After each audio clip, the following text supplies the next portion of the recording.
Hello guys, অনেক দিন পর আবার। তো মিডলে কদিন ইউটিউবে ভিডিও কন্টিনিউ হচ্ছিল না, প্রচুর চাপে ছিলাম। তো যাই হোক, আজকে অনেক দিন পর পার্সেল এসছে। সামনে দুর্গাপুজোতে পর প্রচুর ট্রিপ আছে, তার ভিডিও আস্তে আস্তে আসছে। দুর্গাপুজোর আগেও প্রচুর ট্রিপ আছে, তার ভিডিও আসছে। তো আজকে পার্সেল এসছে, দেখা যাক কী পার্সেল এসছে, চলো তোমাদের সাথে শেয়ার করি। এটা এসছে পার্সেল, দেখা যাক কি আছে ভেতরে। চলো দেখা যাক কি আছে ভেতরে। এটা পার্সেল, এই যে কি আছে, যারা গেস করতে পারছো তারা কমেন্টে লেখো, আর যারা গেস করতে পারছো না তারা ভিডিওটা কন্টিনিউ দেখতে থাকো। দেখা যাক কি আছে, চলো আনবক্সিং করা যাক। চলো দেখা যাক কি আছে তার ভেতর।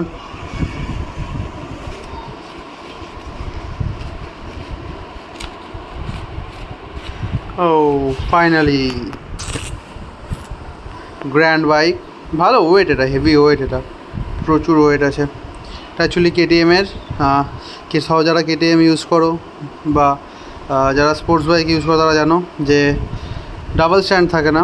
সো চেঞ্জ ধোতে বা স্পোর্টস বাইক ইউজ করো তারা জানো যে ডাবল স্ট্যান্ড থাকে না। তো চেন ওয়াশ করতে বা চেন স্প্রে করতে প্রচুর প্রবলেম হয়, তার জন্য এটা সলিউশন চেন ওয়াশের জন্য। তো চলো এটা ইউজ করি, তারপর তোমার সাথে শেয়ার করবো।